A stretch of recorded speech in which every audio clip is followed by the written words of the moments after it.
Hi guys, what's up, welcome back to the video. So guys, इस video में मैं बात करने वाला हूँ बीते कुछ दिनों में जो भारतीय बाज़ार गर्म रहा टेक्नोलॉजी के मामले में।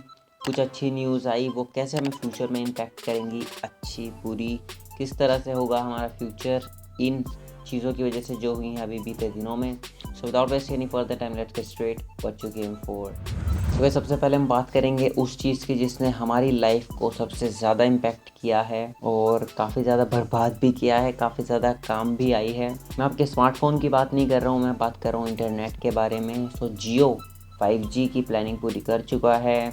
अंबानी सर ने बोल दिया, I assure you that Jio will pioneer the 5G revolution in India in the second half of 2021. जून जुलाई के आसपास की बात कर रहे हैं हम। वहाँ पर जाकर हम 5G को देखना शुरू करेंगे अपने देश में और उसे लाएगा जियो। कॉलकॉम के साथ मिल के उन्होंने पार्टनरशिप की है। लगभग 700 करोड़ के आसपास का इन्वेस्टमेंट किया है कॉलकॉम ने जियो में। इस तरह से कॉलकॉम के साथ मिल के जियो प्लानिंग कर रहा है कि सबसे पहले 5G टेक्नोलॉजी इंडिया में लाने की, जो कि बहुत अच्छी बात होगी। इसके साथ साथ एक बहुत बड़ी अनाउंसमेंट भी जियो ने की है कि हम हर एक गांव में पहुंचा देंगे फाइबर को। और वो तो देखने वाली बात होगी क्योंकि अभी बहुत अच्छे से इलेक्ट्रिसिटी भी कुछ जगहों पे, काफ़ी जगहों पे जानी बाकी है। इंफ्रास्ट्रक्चर वगैरह की कमी है हमारे देश में, मगर फिर भी देखते हैं। अगर इतना बड़ा टारगेट है तो काफ़ी ज़्यादा एरिया उस वजह से कवर हो जाएगा, जो कि एक अच्छी बात होगी। तो जियो फ़ोन्स की भी तैयारी कर रहा है। As many as 300 million mobile subscribers in India are still trapped in the 2G era. Urgent policy steps are needed to ensure that these underprivileged people have an affordable smartphone.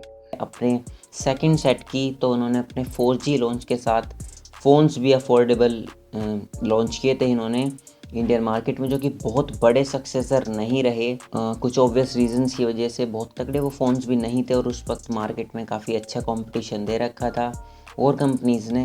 But इस बार हो सकता है Qualcomm के साथ मिलकर वो और अच्छे से स्मार्टफोन्स को बनाएं और हो सकता है इस वजह से काफ़ी सारी और मैन्युफैक्चरिंग, जिसमें कि हम होप कर रहे हैं कि किसी तरह चिप्स आ जाएं इंडिया में मैन्युफैक्चर होने के लिए। और अगर ऐसा हो गया तो बहुत तगड़ी न्यूज़ होगी, मज़ा आ जाएगा। स्नैपड्रैगन की चिप्स, जो कि आई थिंक वर्ल्ड में सबसे ज़्यादा बड़ा मैन्युफैक्चरर है चिप्स के मामले में, सबसे ज़्यादा स्मार्टफोन्स में उनकी चिप्स यूज़ होती हैं। बट फिर भी अगर वो आ गया या उसका कुछ बड़ा सेक्शन यहाँ पे आ गया तो बहुत अच्छी बात होगी और ज़्यादा कंपनीज़ में भी कंपटीशन बढ़ेगा, क्योंकि ऑटोमेटिकली प्राइस डाउन जाएगा और कंपनीज़ को compete करने के लिए ऑफ कोर्स यहाँ पे आना पड़ेगा कंपटीशन देने के लिए। कुल मिला के इंडिया के लिए बहुत अच्छी न्यूज़ है ये अभी भी कि कॉलकॉम इन्वेस्ट कर रहा है जियो में और धीरे धीरे यहाँ पर आ रहा है। और अगर यूज़र बेस की बात करें तो भाई 800 मिलियन के अराउंड यूज़र्स पहले से हैं इंटरनेट यूज़र्स हमारे देश में। 300 मिलियन के अराउंड 2G फ़ोन्स पे हैं, जो कि जियो का काफ़ी बड़ा टारगेट है कि उन्हें किसी तरह स्मार्टफोन पे लाया जाए जिसके लिए अफोर्डेबल वो स्मार्टफोन्स अपने प्लान कर रहे हैं।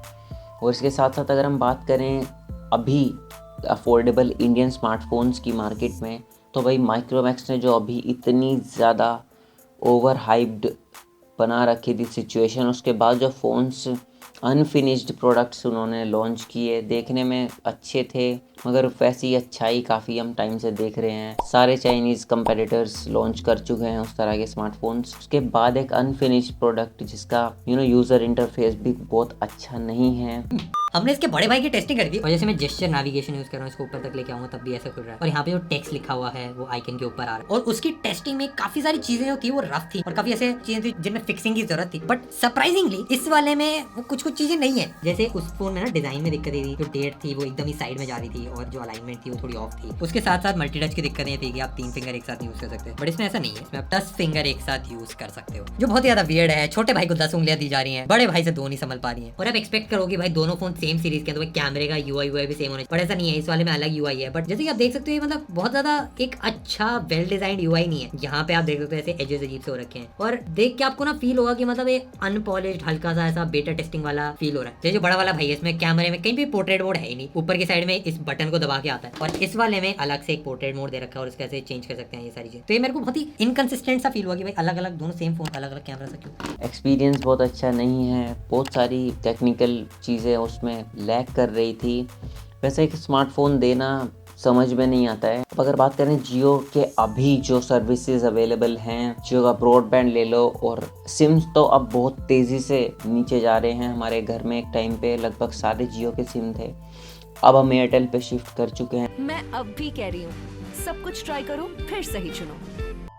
सर्विस की प्रॉब्लम्स की वजह से अब जियो वहाँ पे मैच नहीं कर पा रहा था उतना ज़्यादा, बट अब वापस से जियो ने कमबैक एक तरह से कर लिया है अपने ब्रॉडबैंड की मदद से। और अब मैं देख रहा हूँ बहुत तेज़ी से हमारे आसपास जियो के कनेक्शन लगे हैं ब्रॉडबैंड के। इसके अलावा हम इसका सेटअप बॉक्स भी यूज़ करते हैं, एक जो प्रॉपर डील आई थी उसकी वीडियो भी है, लिंक कर दूंगा मैं, यहाँ पे आ रहा होगा। उससे जियो ने काफ़ी अच्छा कमबैक किया है, काफ़ी अच्छी सर्विस दे रहा है वो बहुत सारी सिटीज़ में। जैसे कि मेरी सिटी है सहारनपुर, यहाँ पे बहुत सारे सर्विस प्रोवाइडर्स नहीं हैं, तो जियो का यहाँ पे होना एक अच्छी कंपनी है, पीछे ट्रस्टेबल एक ब्रांड है, और ख़ासकर वर्क फ्रॉम होम वगैरह बढ़ता जा रहा है। अभी भी खुलने के बाद भी काफ़ी सारी चीज़ें, अभी भी वर्क फ्रॉम होम काफ़ी ज़्यादा चल रहा है और इन फ्यूचर बढ़ने ही वाला है। तो ये काफ़ी अच्छी सर्विस जियो ने दे रखी है अब तक। और जो आफ्टर सेल सर्विस है उसकी मैं एक वीडियो डेडिकेटेड बनाने वाला हूँ कि मुझे ज़्यादा ज़रूरत पड़ी थी उनकी अभी हाल फिलहाल में, तो उसकी वीडियो आ जाएगी। और काफ़ी अच्छी कुल मिला के मुझे उसकी सर्विस मिली।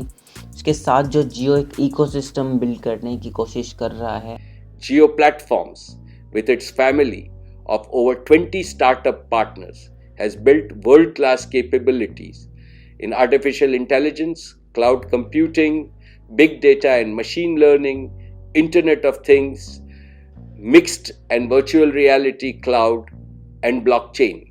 उसके लिए भी जो जिस तरह से ये और सारी कंपनीज़ के साथ कोलैब करके फेसबुक से इन्वेस्टमेंट उठाई है, और कॉलकॉम वगैरह, हर तरह से हर सेक्टर में हम बोल सकते हैं कि जियो पूरा कवर कर रहा है, कहीं हार्डवेयर कहीं सॉफ्टवेयर, हर तरह से। और एक इकोसिस्टम बनाने की जो कोशिश चल रही है, इस पर मैं एक डेडिकेटेड वीडियो ज़रूर बनाऊंगा। और जिस तरह से नई नई डिवाइसेस ये लॉन्च कर रहे हैं, वेरेबल ग्लास वगैरह इनका आने वाला है, तो उसके लिए भी हमें डेफिनेटली इन फ्यूचर देखने को मिलेगा कि कॉलकॉम जैसी कंपनीज़ और ज़्यादा टेक्नोलॉजी यहाँ पे ला रही होंगी। फेसबुक की तरफ से कुछ और डेडिकेटेड चीज़ें हमें देखने को मिल रही होंगी, जो कि काफ़ी अच्छी बात है इंडियन मार्केट के लिए, हमारे लिए, कि यहाँ पर ज़्यादा से ज़्यादा टेक्नोलॉजी अब आ रही है। अगर हम देखें कुछ साल पहले कुछ जो गवर्नमेंट्स आके जा चुकी हैं, देखो भाई जो गलत है सो गलत है, अंधभक्त वाली कोई सिचुएशन यहाँ पे नहीं है, बट फिर भी आप देखो पिछली जो गवर्नमेंट जिन्हें हम याद करते हैं उन्होंने क्या काम किया वर्सेस जो अब काम हो रहा है। डेफिनेटली काफ़ी ज़्यादा काम हो रहा है, बहुत ज़्यादा होना और भी चाहिए, बहुत ज़्यादा सही गलत का भी है अपनी जगह, मगर हाँ प्लस जो चीज़ें अच्छी हैं उन्हें बोलना पड़ेगा। तो बस इतने तक वीडियो के लिए, अच्छी लगे तो लाइक कर देना, सब्सक्राइब कर देना इस चैनल को। मैं मिलता हूँ आपसे नेक्स्ट वीडियो में, तब तक अपना बहुत अच्छे से ध्यान रखना। Bye bye.